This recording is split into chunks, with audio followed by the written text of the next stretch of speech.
இன்றைக்கி ஒரு கொப்பளம் அப்படின்ற மாதிரி அவங்க வந்து எல்லாருமே வந்து அதை கவனிக்காமல் விட்டுறாங்க. ஸோ மெயினாக வந்து பார்த்திங்கன்னா ஆசன வாயில் மலச்சிக்கல் இருந்ததுன்னா அவங்க எல்லாருமே வந்து யூஸ் பண்ணுறது பைல்ஸ். அவங்களால உட்கார்றப்ப வலி தாங்கவே முடியல, அப்படியே ஊசி வச்சு குத்துற மாதிரி ஒரு வலி இருக்குது அப்படின்னு சொல்லி ஒரு ஆன்டிபயோட்டிக் போட்டால் சப்சைட் ஆகிடுச்சு நான் வந்து அப்படின்னு விட்டுறாங்க. ஸோ இவங்க இதோடைய அறியாமையில் என்ன பண்ணுறாங்க, ஒரு சின்ன வரக்கூடிய ஒரு 2 சென்டிமீட்டர் 5 சென்டிமீட்டர் வர ஃபிஸ்டுலா வந்து சுற்றியுமே வந்து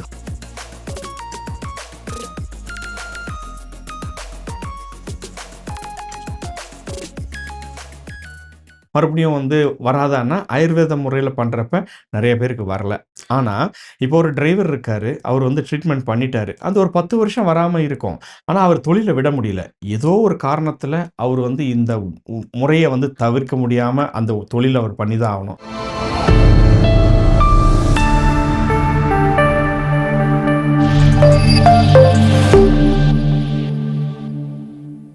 காஸ்மோ ஹெல்த் நேயர்கள் அனைவருக்கும் வணக்கம். இன்றைய நிகழ்ச்சியில ஆரோக்கியம் குறித்த நம்முடைய சந்தேகங்களுக்கு விளக்கம் கொடுக்கறதுக்காக அரும்பாக்கத்திலிருந்து டாக்டர் பரந்தாமன் அவர்கள் நம்ம கூட இணைந்திருக்காரு. ஆயுர்வேத மருத்துவர். தொடர்ந்து நிறைய விஷயங்கள் அவர்கிட்ட பேசலாம். வணக்கம் சார். வணக்கம் மேடம். எப்படி இருக்கீங்க சார்? நல்லா இருக்கேன் மேடம். நல்லா இருக்கீங்களா? நல்லா இருக்கேன் சார். சார், நம்ம வந்து கான்ஸ்டிபேஷன்ல ஆரம்பிச்சு பைல்ஸ், ஃபிஸ்டுலா இந்த மாதிரி தொடர்ந்து நிறைய விஷயங்கள் பேசிட்டு இருக்கோம். அந்த வகையில் இன்னைக்கு நிகழ்ச்சியில வந்து ஃபிஸ்டுலா பத்தி ஒரு விளக்கம் எங்களுக்கு தேவைப்படுது. ஏன்னா ஃபிஸ்டுலாக்கான புரிதல் அப்படிங்கிறது நம்ம ஊரை பொறுத்த வரைக்கும் ரொம்ப குறைவாவே இருக்கு அப்படின்றத பத்தி நம்ம தொடர்ந்து போன எபிசோட்ல கூட பேசியிருந்தோம். அப்படி இருக்கும்போது இதற்கான தீர்வு ஆயுர்வேதத்துல, அது குறிப்பா நம்மளுடைய மெடிக்கல் சென்டர்ல என்ன மாதிரியான தீர்வுகள் கொடுத்துட்டு இருக்கோம் சார்? கண்டிப்பாக மேடம். அதாவது இன்றைக்கி ஃபிஸ்டுலா அப்படின்றத பற்றின அவேர்னஸே நிறைய பேருக்கு கிடையாது. ஏதோ ஃபிஸ்டுலான்னு சொல்கிறாங்க, அதை பௌத்திரம்ன்றது கொலோக்கியல் லாங்குவேஜில் வந்து இது பண்ணுறாங்க. அதாவது இன்றைக்கி ஒரு கொப்பளம் அப்படின்ற மாதிரி அவங்க வந்து எல்லாருமே வந்து அதை கவனிக்காமல் விட்டுறாங்க. ஸோ மெயினாக வந்து பார்த்திங்கன்னா ஆசன வாயில் மலச்சிக்கல் இருந்ததுன்னா அவங்க எல்லாருமே வந்து யூஸ் பண்ணுறது பைல்ஸ். ஃபிஸ்டுலாக்கும் அதே பைல்ஸ் அப்படின்றது தான் யூஸ் பண்ணுறாங்க. ஏன்ட்டா அவங்களுக்கு தெரியாது, டிஃபரன்ஷியேஷன் என்னன்றது தெரியாது. முதல்ல இதுக்கான வித்தியாசம் அப்படின்னா என்ன சார்? காமனாக வந்து பார்த்திங்கன்னா ஒரு பர்சன் ஒரு கம்ப்ளைண்ட் ஆஃப் ஒரு ஆப்சிஸ் மாதிரி ஒரு சின்ன கட்டி வெயில் கோப்பளம் மாதிரி இருக்குது, அது வந்து ஒரு திரவம் மாதிரி வந்துக்கிட்டு இருக்கு அப்படின்றதான் வந்து கிளினிக்கெல்லாம் எங்ககிட்ட ப்ரெசென்ட் பண்ணுவாங்க. ஸோ எதனாலன்னு தெரியல, தண்ணி மாதிரி செக்ரேஷன் ஆகிட்டுருக்கு. சில டைமில் வந்து ஒரு செமிசாலிடாக பஸ் மாதிரி வருது, நான் அது புதுசாக நான் ஃபீல் பண்ணுறேன் அப்படின்றது சொல்லுவாங்க. இதெல்லாம் ஆசன வாயில ஆமாம் ஆமாம் ஆமாம். என்ன ஆகுது அப்படின்னா, இந்த ஃபிஸ்டுலா அப்படின்றது ஆசன வாய் பகுதியில் நமக்கு வந்து ஒரு கிளாண்ட் ஒன்று இருக்குது. எப்படி நம்ம பாடியில் ஸ்வெட் கிளாண்ட் இருக்கோ, ஸோ மலம் வரப்போ அந்த மலத்தை வெளியே தள்ளுறதுக்கு ஒரு லூப்ரிகண்ட் வந்து செக்ரேட் பண்ணுது. அதுதான் வந்து கிரிப்டோ கிளாண்ட். அந்த கிரிப்ட் கிளாண்டுக்குள்ளே இன்ஃபெக்ஷன் ஆகி அந்த மைக்ரோப்ஸ் என்ன பண்ணுது, அந்த ஃபீக்கல் மெட்டீரியலை உள்ளுக்குள்ளே கடத்தி ஒரு டனல் மாதிரி ஒரு பேசேஜ் ஃபார்ம் ஆகும். ஸோ இப்போ நீங்கள் ஒரு குகையெல்லாம் பார்த்துருப்பீங்க, அந்த குகைக்குள்ளே எப்படி உள்ளே பாஸ் ஆகுதோ அந்த மாதிரி அந்த கிரிப்ட் கிளாண்ட் இன்ஃபெக்ஷன் ஆகி உள்ளுக்குள்ளே வந்து ட்ராவல் ஆகும். அந்த அப்நார்மல் கம்யூனிகேஷன் உள்ளேருந்து ரெக்டம்க்கும் வெளியே இருக்கக்கூடிய ஸ்கின்னுக்கும் ஒரு டனல் மாதிரி ஃபார்மேஷன் ஆகிடுது. இதில் வந்து இன்ஃபெக்டட் ஆகி ஒரு செப்டிக் கண்டிஷன் உள்ளே வந்திருக்கும். அவங்களால உட்கார்றப்ப வலி தாங்கவே முடியல, அப்படி ஊசி வச்சு குத்துற மாதிரி ஒரு வலி இருக்குது அப்படின்னு சொல்லி ஒரு ஆன்டிபயோட்டிக் போட்டால் சப்சைட் ஆகிடுச்சு நான் வந்து அப்படின்னு விட்டுறாங்க. இப்போ என்ன ஆகுது, இந்த சப்சைட் ஆனது மறுபடியும் இன்னொரு ட்ராக்கை ஃபார்ம் பண்ணி அப்படியே ட்ராவல் ஆகிட்டே திரும்ப வந்துக்கிட்டே இருக்கும். ஸோ இவங்க இதோடைய அறியாமையில் என்ன பண்ணுறாங்க, ஒரு சின்ன வரக்கூடிய ஒரு 2 சென்டிமீட்டர் 5 சென்டிமீட்டர் வர ஃபிஸ்டுலா வந்து சுற்றியுமே வந்து ஹார்ஸ் ஷூ மாதிரி ஒரு ட்ராக்கை ஃபார்ம் பண்ணிடுது. அதில் ஐ ஆனல் ஃபிஸ்டுலா, லோ ஆனல் ஃபிஸ்டுலா அப்படின்றது நாங்கள் கிளாஸிஃபை பண்ணுவோம். எம்ஆர்ஐ ஃபிஸ்டுலாகிராம் எடுத்துட்டு அதில் வந்து அந்த ட்ராக் எவ்வளோ லென்த் இருக்குது அப்படின்றத பேஷண்ட்டுக்கு நாங்கள் கிளினிக்கலாக ப்ரூவ் பண்ணி, இந்த ட்ராக்னால தான் உங்களுக்கு இங்கே பஸ் இருக்குது, இதனால தான் இந்த வலி வருதுன்னு அந்த பௌத்திரத்துடைய நாலேஜ் கொடுக்கறதுக்கு அப்போ தான் அவங்களுக்கு புரியுதலே வருது. ஓகே. ஸோ அப்படி இருக்கும்போது இந்த ஃபிஸ்டுலாக்கான தீர்வு அப்படின்னு பார்க்கும்போது சர்ஜரி மட்டும்தான் ஒரே ஆப்ஷன் அப்படின்னு சொல்றாங்க. நம்ம கிளினிக்கல்ல வந்து சர்ஜரி ப்ரொசீஜர்ஸ் என்ன இருக்கு? இதுக்கு வந்து எவ்வளோ நாள் நம்ம அட்மிஷன்ல இருக்கணும்? கண்டிப்பாக மேடம். ஸோ ஆயுர்வேதத்தோட வரப்பிரசாதம் வந்து பார்த்தீங்கன்னா, இந்த ஃபிஸ்டுலாக்குள்ள ஷாரசூத்திரம் ட்ரீட்மெண்ட். ஏன் அப்படின்னு நான் வரப்பிரசாதம் சொல்றேன்னா, ஸோ ஃபாரின் கண்ட்ரில வெஸ்டர்ன் கண்ட்ரிலலாம் வந்து இருக்கக்கூடிய கிளைமேட்ல இந்த மாரி பிரச்சனைகள் நெறைய வருது. யுஏஇ மாரி அரப் கண்ட்ரிலயும் இந்த சூடுனால தான் இந்த பிரச்சனைகள் மெயினா பித்தம். நான் சொன்ன அந்த கான்ஸ்டிபேஷனும் சரி, ஃபிஷரும் சரி, எல்லாமே வந்து சூடு ஆக, ட்ரை ஆகி அந்த புண்ணு வருது. அப்ப அந்த கிரிப்டோ கிளாண்ட் இன்ஃபெக்ஷன் ஆகி, அந்த இன்ஃபெக்ஷன் உள்ள போறப்ப, அந்த அரப் கண்ட்ரில ப்ராப்பரான ட்ரீட்மெண்ட் கிடையாது. அவங்க எல்லாமே இங்க நம்ம இந்தியால வந்து தான் இந்த சாரசூத்திர ட்ரீட்மெண்ட் எடுத்துட்டு போறாங்க. இன்ஃபாக்ட் வந்து எய்ம்ஸ் மாரி இருக்கக்கூடிய மெடிக்கல் சென்டர்ல இந்த ஃபிஸ்டுலாக்கு வந்து சாரசூத்திர மெத்தட் நல்லா இருக்கிறது அப்படின்னு சொல்லிட்டு அவங்க நெறைய கிளினிக்கல் ரிசர்ச் பேப்பர் பப்ளிஷ் பண்ணியிருக்காங்க. ஸோ சாரசூத்ரா வந்து என்ன அப்படின்னு நமக்கு வந்து எல்லாருமே தெரியல. சாரசூத்ரா அப்படின்னு சொல்லி சொல்றாங்க என்னன்னு.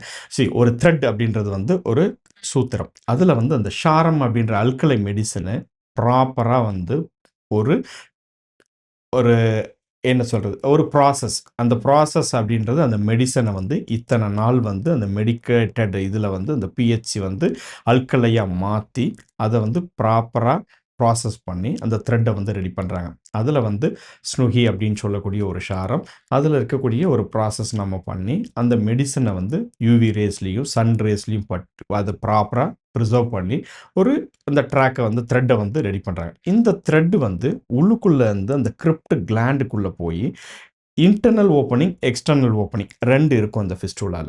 இது வந்து யாருக்குமே வந்து அவேர்னஸ் கிடையாது. வெளியில இருந்து ஒரு கொப்பளம் மாரி இருந்து அது வெடிச்சிரும். அது எக்ஸ்டர்னல் ஓப்பனிங். அதே மாரி உள்ளுக்குள்ள ஒரு ஓப்பனிங் இருக்கும். அது வந்து நம்மளால விஷன்ல பார்க்க முடியாது. பேஷண்ட் வந்து என்ன சொல்லுவாங்க, வெளியில வந்து ஒரு வெடிச்சு கட்டி மாரி இருந்தது. வெடிச்சிருச்சு, பஸ் வந்துருச்சுன்னு. இந்த வெளியில இருக்கக்கூடிய இதுக்கும், உள்ள இருக்கத்துக்கும் ஒரு ட்ராக் அந்த டனல் சொன்னேன் இல்லையா? அந்த டனல் கம்யூனிகேஷன்ஸ் இருக்கும். இது 2த்தையுமே நம்ம வந்து இந்த த்ரெட் போட்டு ப்ராப்பரா நாட் போட்டு, அத வந்து வீக்லி ஒன்ஸ் நம்ம வந்து அந்த ப்ரொசீஜர் பண்றப்ப, உள்ள அந்த கிரிப்ட் கிளாண்ட்ல இருக்கக்கூடிய அந்த இன்ஃபெக்ஷன், அந்த மைக்ரோப்ஸ், அந்த ஃபாரின் பாடிஸ் எல்லாமே அதுல வந்து கிராஜுவலா கில் ஆயி, அந்த லேயர் பை லேயர் லேசர் மாரி அது உள்ளுக்குள்ள இருக்க பஸ்ஸ வந்து ட்ரெயின் பண்ணி, கட் பண்ணும், ட்ரெயின் பண்ணும், ஹீல் பண்ணும். இந்த சாரசூத்திரத்தோடைய வேல. அப்போ ஒரே ட்ராக்க ஒரு நாள்ல நம்ம வந்து இது பண்ண மாட்டோம். இது மினிமம் வந்து 4 வீக்லேருந்து 6 week depend upon the length of the fistula. So அப்போ நம்ம ப்ராப்பரா இத அசஸ்மென்ட் பண்ணி, அத ஸ்டடி பண்ணி, அவங்களோட ட்ராக்க வந்து நம்ம அந்த ஹீல் பண்றதுக்கு இந்த சாரசூத்திர மெத்தட நம்ம பயன்படுத்துறோம். ஓகே. சோ இந்த த்ரெட்லயே வந்து மெடிசின்ஸ் எல்லாம் மெடிசின்ஸ் இருக்கு. இருக்கும். ஸோ அது வந்து உள்ள ஊறி, ஊறி, ஊறி அந்த லேயர்க்குள்ள இருக்கக்கூடிய பஸ் எல்லாத்தையுமே ஒரு சின்ன அந்த கேவிட்டில வெளிய தள்ளும். ஸோ எவ்ரி வீக் ஒன்ஸ் அந்த டனல் மாரி இருக்கக்கூடிய கேவிட்டிய வந்து ப்ராப்பரா ட்ரெஸ்ஸிங் பண்ணி, உள்ளுக்குள்ள இருக்கக்கூடிய பஸ்ஸ வந்து ட்ரெயின் அவுட் பண்றப்ப, அவங்களுக்கு இத வந்து ஒரு ப்ராப்பர் ஹீலிங் கிடைக்குது நேச்சுரலாவே. இதனால வந்து அவங்களுக்கு ரெக்கரன்ஸ் வந்து வரது கிடையாது. ஓகே. சோ இது மட்டும் தான் ஒரு பெர்மனன்ட் சொல்யூஷனா இருக்குமா சார்? மெடிசின்ஸ்ல வந்து இத வந்து க்யூர் பண்ண முடியாது. ஏன் அப்டின்னா, இது டனல் அப்படின்றது வந்து பார்த்தீங்கன்னா, அப்நார்மல் கம்யூனிகேஷன். இத வந்து நீங்க பார்த்தீங்கன்னா, மெடிசின்ஸ் போட்டு வந்து உங்களுக்கு வந்து அத க்யூர வந்து குடுக்க முடியாது. ஸோ, அப்போ இந்த எளிய அறுவை சிகிச்சை, டே கேர் ட்ரீட்மெண்ட் தான். இதுக்கு வந்து ஒரு மினிமமா நம்ம சென்டர்ல வந்து ஒரு 1/2 அன் ஹவர் ட்ரீட்மெண்ட் பண்ணி, 1/2 அன் ஹவர் அப்சர்வேஷன் பண்ணிட்டு, அவங்களுக்கு வீட்டுக்கு அனுப்பிச்சுரும். இதனால வந்து அவங்க படுத்தே இருக்கணும், பெட் ரெஸ்ட் எடுக்கணுமா அப்படின்ற மாரிலாம் கிடையாது. இது ஈஸியான டே கேர் ட்ரீட்மெண்ட்.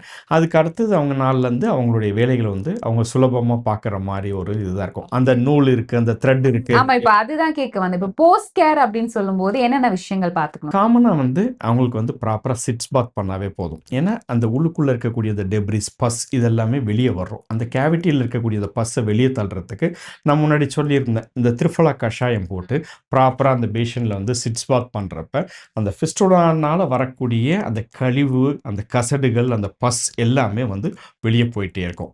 அப்போ ப்ராப்பர் ட்ரெய்னிங் கிடைக்கும். அப்போ அடுத்த லேயருக்கு கட் ஆயி வரும். ஸோ, இதில வந்து சில பேர் வந்து பயப்படுவாங்க. ஃபர்ஸ்ட் நாள் வந்து நல்லா வந்து பஸ் ஃபுல்லா வந்துச்சு. அதுக்கு அடுத்து 2 நாள் வரவே இல்ல. சில நாள் ஃப்ரெஷ் பிளட் வந்துச்சு. இது எல்லாமே வந்து பார்த்தீங்கன்னா, அந்த கட்டிங் நடக்குது. நான் சொன்னேன் பாருங்க. Cutting, training and healing. அதுதான் சாரசூத்ராவுடைய அந்த ஒரு டிவைன் ப்ரொசீஜர். ஓகே. சோ இந்த போஸ்ட் கேர் பொறுத்தவரைக்கும் ஃபுட் நம்ம என்ன மாரிலாம் எடுத்துக்கலாம்? ஏதாவது ரெஸ்ட்ரிக்ஷன்ஸ் இருக்கா? கண்டிப்பா. ஏன் அப்டின்னா, இந்த அதாவது இந்த ட்ரீட்மென்ட்க்கு ரெஸ்ட்ரிக்ஷன் கிடையாது. அந்த உடம்புக்கு தான் ரெஸ்ட்ரிக்ஷன். இது ஏற்கனவே நான் முன்னாடி சொன்ன சூடுனால வரக்கூடிய ஒரு இன்ஃபெக்ஷன். அப்போ நம்ம வந்து உஷ்ணம் அதிகமா இருக்கக்கூடிய நம்ம பொருள்கள் கம்மி பண்ணணும். அதாவது நம்ம வந்து புளிப்பு சுவைகளா எடுக்கக்கூடாது. ரொம்ப கசப்பு சுவைகளா இருக்கக்கூடாது. அதேபோல வந்து நான்வெஜ் ஏன்னா அதில எல்லாமே வந்து அந்த தீக்ஷ்ண ப்ராப்பர்ட்டி. இப்ப மிளகு கடிச்சோம்னாவே வாயில கடிச்சோம்னா ஸ்டொமக் வரைக்கும் உங்களுக்கு அந்த எரிச்சல் இருக்குது. சில பேருக்கு அடுத்த நாள் மலம் போகிறப்ப அந்த எரிச்சல் அடுத்த நாள் வரைக்கும் இருக்குது. ஸோ அப்போ தீக்ஷ்ணம் அப்படின்னா அந்த புளிப்பு பட்டவுடனே நாக்கில் பட்டவுடனே பிரெயின் வரைக்கும் அந்த சுவையை உணர முடியும். ஸோ அப்போ அந்த சென்சேஷன் அந்த வந்து ரொம்ப பெனிட்ரேட் ஆகிற மாதிரி இருக்கக்கூடிய சூடு அதிகப்படுத்தக்கூடிய உணவுகளை தவிர்த்தா ரொம்ப நல்லது. அதனால் நல்லா வந்து தண்ணி நிறையா குடிக்கிறது, மோர் நிறையா குடிக்கிறது, ஸோ இந்த மாதிரி பண்ணாவே போதுமானது. ஓகே. ஃபிஸ்டுலா நம்ம பொதுவாவே இந்த பைல் சார்ந்த பிரச்சனைகள் அப்படின்னு பார்க்கும்போது, பொதுவான கருத்து என்ன சொல்லப்படுதுன்னா, சர்ஜரி பண்ணதுக்கு அப்புறமும் இது திரும்ப வருது அப்படின்ற மாரி பொதுமக்களுக்கு ஒரு கருத்து இருக்கு. ஸோ நம்ம பண்ணக்கூடிய இந்த ஆயுர்வேத முறைகள் இதற்கு நிரந்தர தீர்வா இருக்குமா? திரும்ப வரதுக்கான வாய்ப்புகள் இருக்குமா ஸோ சார்? அதாவது இந்த ட்ரீட்மெண்ட் நம்ம பண்ணுறப்ப ப்ராப்பரான சொல்யூஷன்ஸ் இருக்கும். மக்கள் என்ன நினைக்கிறாங்க, ட்ரீட்மெண்ட் பண்ணிட்டேன் மறுபடியும் வந்து வராதான்னா, ஆயுர்வேத முறையில் பண்ணுறப்ப நிறைய பேருக்கு வரல. ஆனால் இப்போ ஒரு டிரைவர் இருக்காரு, அவர் வந்து ட்ரீட்மெண்ட் பண்ணிட்டாரு. அது ஒரு 10 வருஷம் வராமல் இருக்கும். ஆனால் அவர் தொழிலை விட முடியல. ஏதோ ஒரு காரணத்தில் அவர் வந்து இந்த முறையை வந்து தவிர்க்க முடியாமல் அந்த தொழிலை அவர் பண்ணி தான் ஆகணும். அப்போது சில பேருக்கு ஒரு 15% பீப்புளுக்கு வந்து வரத்துக்கான வாய்ப்புகள் அவங்களோட லைஃப் ஸ்டைல்னாலையும் அவங்களோட தொழில் சார்ந்தும் தான் வருது. மற்றபடி வந்து குணம் அப்படின்றது முழுமையான குணம் அவங்களுக்கு கிடைக்குது. அந்த ஹீலிங் வந்து நல்ல முறையில் இருக்கும். அதாவது ஆயுர்வேதத்தோட பியூட்டியே வந்து அந்த ரூட்லேருந்து அதை ஹீல் பண்ணுறது தான். ஓகேங்களா? ஆனால் நான் வந்து இப்போ வந்து ஜுரம் இருக்கு, நான் வந்து அன்னைக்கு நான் வந்து ஐஸ்கிரீம் சாப்பிட்டுட்டே தான் இருப்பேன்னா குணமாகாது. அந்த மாதிரி நிதான பரிவர்ஜனம், அது என்ன ரூட் காஸ் அதை வந்து நம்ம அசஸ் பண்ணி அந்த ரூட் காஸை நம்ம அவாய்ட் பண்ணுறப்ப எந்த ட்ரீட்மெண்ட்டாக இருந்தாலும் மறுபடியும் வரத்துக்கான வாய்ப்புகள் கம்மி. நிச்சயமா. ரொம்ப அழகா ஒரு விஷயம் சொன்னீங்க. எனக்கு தெரிஞ்சு இது மக்களுக்கு ரொம்ப எளிதா புரியும்னு நான் நினைக்கிறேன். ஏன்னா நெறைய பேர் வந்துருமோன்னு பயப்படுறவங்களுக்கு ஒரே பதில் வந்து லைஃப் ஸ்டைல கரெக்ட்டா ஃபாலோ பண்ணாலே போதும் அப்படிங்கிறது தான். ஸோ இன்றைய நிகழ்ச்சியில வந்து ஃபிஸ்டுலா பத்தி நெறைய விஷயங்கள், இதற்கு ஆயுர்வேதத்துல நிரந்தர தீர்வு குறிப்பா நம்மளுடைய விகேஆர் மெடிக்கல் சென்டர்ல என்ன மாரியான விஷயங்கள் குடுக்குறீங்க அப்படின்றத பத்தியும் ரொம்ப அழகா சொன்னீங்க. ரொம்ப நன்றி சார். நன்றி மேடம்.